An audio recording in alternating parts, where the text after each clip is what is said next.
दोस्तों, जब भी हम नेचर के सबसे खतरनाक और होशियार प्रीडेटर की बात करते हैं तो हमारे दिमाग में सबसे पहले शेर, बाघ या शार्क जैसे जानवर आते हैं। लेकिन क्या आपको पता है कि एक ऐसा शिकारी भी है जो दिखने में बहुत छोटा है, लेकिन डाइवर्सिटी, एडेप्टेबिलिटी और सर्वाइवल के मामले में किसी भी बड़े जानवर से कम नहीं है। हम बात कर रहे हैं स्पाइडर्स यानी कि मकड़ी की। मकड़ी एक ऐसा जीव है जो हर जगह पाया जाता है। डेंस फॉरेस्ट से लेकर डेजर्ट्स तक, आपके घर के गार्डन से लेकर आपके घर के किसी कोने तक। इस वक्त धरती पर स्पाइडर्स की लगभग 50,000 से ज़्यादा स्पीशीज मौजूद हैं और साइंटिस्ट मानते हैं कि इतने ही और खोजना बाकी हैं। कुछ मकड़ियाँ बहुत छोटी होती हैं, जैसे जंपिंग स्पाइडर्स जो अपनी तेज आंखों और गजब की छलांगों के लिए जानी जाती हैं। वहीं कुछ काफ़ी बड़ी होती हैं, जैसे हेयरी टेरेंटुलास जो अपने साइज और स्ट्रेंथ से शिकार को दबोच लेती हैं। लेकिन आज जो मकड़ियाँ हमें इतनी कॉम्प्लेक्स और इंटेलिजेंट लगती हैं, उनका सफ़र इतना आसान नहीं था। स्पाइडर्स की एवोल्यूशनरी जर्नी शुरू हुई थी करीब 380 मिलियन साल पहले, जब धरती पर डेवोनियन पीरियड चल रहा था। उस समय नॉर्थ अमेरिका के अलग अलग हिस्सों में गीले दलदली इलाके फैले हुए थे और यहीं बसते थे मकड़ियों के पूर्वज, जिनका नाम था एट्रोकोपस। ये क्रिएचर स्पाइडर्स की तरह दिखते तो थे, लेकिन अपने मॉडर्न डिसेंट से काफ़ी प्रिमिटिव थे। इन्हें हम प्रोटो स्पाइडर्स के नाम से जान सकते हैं। दोस्तों, एट्रोकोपस के पास सिल्क बनाने वाले छोटे छोटे स्पिगॉट्स तो थे, लेकिन स्पिनट्स नहीं थे, यानी वो ऑर्गन जिससे आज मकड़ियां अपने वेब डिजाइन करती हैं। एट्रोकोपस जाल नहीं बुन सकता था, वो केवल अपनी मांद यानी कि बरों को मजबूत करने और अंडों की सुरक्षा के लिए रेशम का इस्तेमाल करता था। मगर फिर भी यही वो पहला एवोल्यूशनरी स्टेप था जहां से स्पाइडर्स के सिल्क प्रोडक्शन की कहानी शुरू होती है। एवोल्यूशन ने जैसे जैसे रफ्तार पकड़ी, मकड़ियां भी डेवलप होती गईं। कार्बोनिफेरस पीरियड के अंत तक धरती पर एक नया ग्रुप आया जिसे कहा जाता है मेसोथेलाई। ये स्पाइडर्स आज पहली असली स्पाइडर्स मानी जाती हैं और खास बात यह है कि इनकी कई स्पीशीज आज भी साउथ ईस्ट एशिया और चाइना में जिंदा हैं। इन्हें लिविंग फॉसिल्स कहा जाता है क्योंकि इनमें लगभग वही कैरेक्टरिस्टिक्स हैं जो करोड़ों साल पहले मकड़ियों में थी। मेसोथेलाई मकड़ियां जाल बनाकर शिकार नहीं करती थी, ये जमीन के नीचे बरोज बना कर रहती थी और ट्रैपडोर बनाती थी जो मुंह पर छुपा होता था। उसके आसपास ये रेशम के पतले धागे बिछा देती थी। जैसे ही कोई कीड़ा उस रेशमी धागे के संपर्क में आता, उससे जो हल्की सी कंपन होती वो मकड़ी को तुरंत अलर्ट कर देती थी और फिर बिना समय गवाए मकड़ी ट्रैप डोर खोलकर अपने शिकार पर झपट पड़ती। ये मेथड एनर्जी एफिशिएंट और जल्दी काम करने वाला था। एक और खासियत थी, इन मकड़ियों में वेनम भी डेवलप हो गया था। ये जहर सिर्फ शिकार को मारने के लिए नहीं होता था, बल्कि मकड़ी अपने डाइजेस्टिव एंजाइम्स और वेनम से शिकार के शरीर को बाहर से ही लिक्विफाई कर देती थी। क्योंकि मकड़ियाँ सॉलिड फूड खा ही नहीं सकती, इस लिक्विड को वो धीरे धीरे पी जाती थी, जिससे उन्हें हाई न्यूट्रिशन फूड मिला और बिना चबाए डाइजेशन आसान हुआ। जब पर्मियन ट्रियासिक एक्सटिंक्शन आई, जो धरती की सबसे भीषण मास एक्सटिंक्शंस में से एक थी, उसमें 70% से ज़्यादा टेरेस्ट्रियल वर्टिब्रेट्स और 80% से ज़्यादा मरीन लाइफ खत्म हो गई। लेकिन मेसोथेलाई जैसे कुछ स्पाइडर्स ग्रुप इस संकट को सरवाइव कर पाए। यही नहीं, इस घटना के बाद जब जीवन फिर से विकसित होने लगा तो स्पाइडर्स में भी नए नए बदलाव आए। इसी दौरान सामने आया एक नया स्पाइडर ग्रुप जिसे कहते हैं मेगालोमॉर्फ्स। ये वो मकड़ियाँ थी जिनसे आज के टेरेंटुलास और ऑस्ट्रेलियन फनल वेब स्पाइडर्स तक सब इवॉल्व हुए। इनका शरीर मजबूत, मोटा और थोड़ा भारी होता था। इनके फैंक्स नीचे की ओर मुड़े हुए होते थे और ज़्यादातर ज़मीन में बरोज बनाकर शिकार करती थी। कुछ स्पीशीज जैसे टेरेंटुलास बहुत ही ताकतवर हंटर्स होती थी। ये एक्टिवली बाहर निकलकर शिकार को ढूंढती थी और अपनी ताकत से पकड़ लेती थी।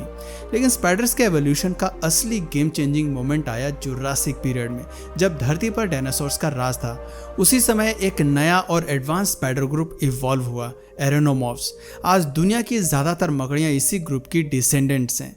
एरेनोमॉर्फ स्पाइडर में कुछ खास इनोवेशंस थे, जैसे उनका वेनम ज़्यादा एडवांस था और ये अपने साइज और स्ट्रेंथ से ज़्यादा अपने वेनम और स्ट्रेटजी पर निर्भर करती थी।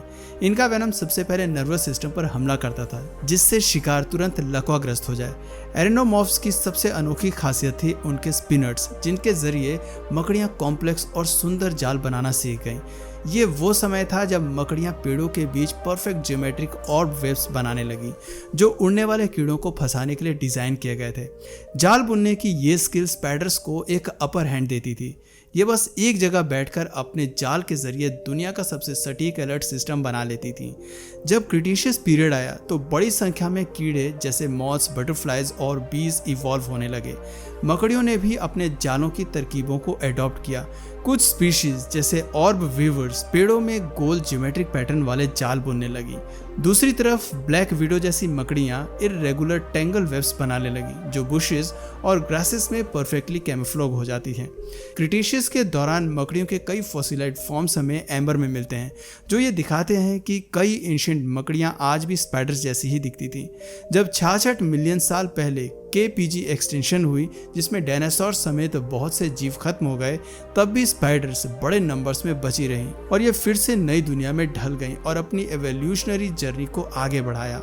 सेनोजोइक ईरा में मकड़ियों ने एक और नया टर्न लिया। इस वक्त फ्लावरिंग प्लांट्स और पॉलिनेशन डिपेंडेंट इंसेक्ट्स की तादाद बहुत बढ़ गई जिससे मकड़ियां भी और फुर्तीली और चालाक हो गई। कुछ ने कैमोफ्लेज के लिए क्रैब स्पाइडर जैसी टेक्निक्स अपनाई। ये फूलों के रंग में खुद को छिपा लेती हैं और जैसे ही कोई कीड़ा पास आता है उस पर ये झपट पड़ती हैं। वहीं बोला स्पाइडर्स तो फेरोमोन्स जैसी खुशबू छोड़ती है जो एक फीमेल मॉथ की तरह लगती है। इससे मेल मॉथ्स धोखा खा जाते हैं और उसके जाल में फंस जाते हैं। कुछ छोटी मकड़ियां जैसे ड्वार्फ स्पाइडर्स हवा में सिल्क का थ्रेड बनाकर उड़ जाती हैं। इसे बलूनिंग भी कहते हैं। ये 100 किलोमीटर तक हवा में उड़ सकती हैं और नए एरियाज को कॉलोनाइज करती हैं। आजकल वैज्ञानिक मकड़ियों के बिहेवियर और उनके सिल्क की खास प्रॉपर्टीज को डीपली स्टडी कर रहे हैं। वो उनकी जेनेटिक्स और सिल्क केमिस्ट्री को समझने की कोशिश कर रहे हैं। जर्मनी में वैज्ञानिकों ने 3 मकड़ियों की स्पीशीज का पूरा जीनोम डिकोड किया है। Yellow sex spider, feather legged lace weaver और एक प्राचीन प्रजाति मेसोथेलाई जो आज भी मौजूद है। इनका DNA स्टडी करने से साइंटिस्ट को पता चला कि मकड़ियों के जीन्स में कई बार डुप्लीकेशन हुआ है जिससे उनके जहर, सेंसेस और सिल्क की वैरायटी बढ़ गई है। अब बात करते हैं स्पाइडरॉन्स की। ये वो सिल्क पैटर्न्स होते हैं जिनकी जेनेटिक ब्लूप्रिंट साइंटिस्ट ने आइडेंटिफाई की है। हर टाइप के स्पाइडरॉन एक अलग तरह की सिल्क बनाती हैं। जैसे ड्रैगलाइन सिल्क बहुत स्ट्रॉन्ग और टफ होती है जबकि स्टिकी सिल्क जाल में चिपकाने के काम आती है ताकि शिकार फंस जाए। अब तो बायोटेक में साइंटिस्ट AI और GPT बेस्ड मॉडल्स बना रहे हैं जो कस्टम सिल्क डिजाइन कर रहे हैं। इनसे बने मटेरियल्स का इस्तेमाल हो सकता है मेडिकल स्टिचेस, मिलिट्री आर्मर और भी बहुत सी हाई परफॉर्मेंस चीज़ों में। मतलब स्पाइडर सिल्क फ्यूचर की एक इको फ्रेंडली और सस्टेनेबल टेक्नोलॉजी बन सकती है। और अब नई टेक्निक्स के जरिए सिर्फ मकड़ियों के वेब यानी कि जाल को देखकर स्पीशीज पहचान ली जाती है, वो भी 96% एक्यूरेसी के साथ। लेकिन दोस्तों मकड़ियों की ये दुनिया आज खतरे में है। अर्बनाइजेशन और हैबिटेट डिस्ट्रक्शन की वजह से कई मकड़ियां गायब हो रही हैं। इटली के टूरिन में हुई एक स्टडी में देखा गया है कि पेड़ पौधों में रहने वाली मकड़ियां अब शहरों के पार्क्स में दिखाई ही नहीं देती।